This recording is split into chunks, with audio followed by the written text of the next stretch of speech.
Finish liquid স্প্রের সৌজন্যে আমাদের বিশেষ আয়োজন ব্যস্ত খামারি।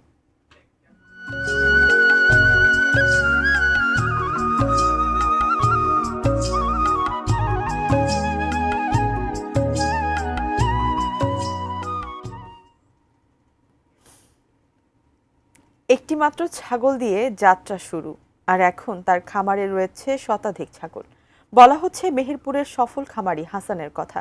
এবারের কোরবানির ঈদেও অন্তত লাখ টাকার ছাগল বিক্রির আশা করছেন তিনি। রাব্বি আহমেদের পাঠানো তথ্য ছবিতে ডেস্ক রিপোর্ট। মেহেরপুর সদরের বুড়িপোতা গ্রামের হাসান নানির দেওয়া একটি ছাগল দিয়ে যাত্রা শুরু করেছিলেন, আর এখন তার নিজের খামার থেকে বছরে বিক্রি করছেন লাখ টাকার ছাগল। কোরবানির ঈদে এ বিক্রির পরিমাণ দাঁড়ায় ৩ থেকে ৫ লাখ টাকায়। পড়াশোনার পাশাপাশি নিজের খামারের দেখাশোনা করছেন হাসান। চাকরির পেছনে না ছুটে উদ্যোক্তা হবার স্বপ্ন তার।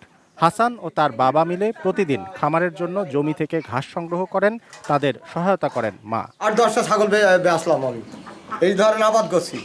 ১৪-১৫টা খাসি আসে, ১৪টা তো আসে। তার মধ্যে ধরেন আকিকা যাবে, কুরবানি যাবে, আর বেচা মোটামুটি ১০-১১টা তো হবে। আলি ঘাস খায় আর ওই চেটি দিই, ভুটকু খায়। ই না খাইলে ছাগল উঠবেই না ঘরে আমাদের। আমার দেখার মালিক আমি দেখি, ঝাড় মালিক দেখি, কোন ছাগলটা কোন কি হইলু না হইলু এইটি দেখি মতো। প্রতি বছরে কিছু না হলে আপনার কোরবানি সিজনের ৪ লাখ ৫ লাখ টাকা বা এমনি আপনার যখন দরকার হয়, মানে অ্যাভারেজ বছরে আপনার ৭ লাখ ৮ লাখ টাকা ছাগল বিক্রয় হয়। বর্তমানে আমার খামারিতে ১০০টা ছাগল আছে। কোরবানিতে আপনার ২৫ থেকে ৩০টা বিক্রয় করার ইচ্ছা আছে।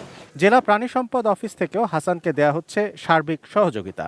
প্রাণী সম্পদের পক্ষ থেকে অবশ্যই আমরা তাকে, যে কোনো খামারিকে, শুধু হাসান না, আমরা নতুন খামারিকে উদ্বুদ্ধ করার চেষ্টা করি, এবং আমি এবং আমাদের মাঠ পর্যায়ে সকল পর্যায়ের কর্মকর্তা কর্মচারী বিন্দু আমাদের তাদের খামারের প্রতি আমাদের সর্বদাই দৃষ্টি থাকে। Shamsul Arefin, desk report, ATN news. Finish আসলে একটা জিনিস, সস্তায় বস্তাপতা জিনিস, স্পার্টা চিনে ফিনিশ। মশামাছি এবং জীবাণুমুক্ত পরিবেশের জন্য ফিনিশ স্টেবল ব্লিচিং পাউডার এবং ফিনিশ লিকুইড ব্যবহার করুন।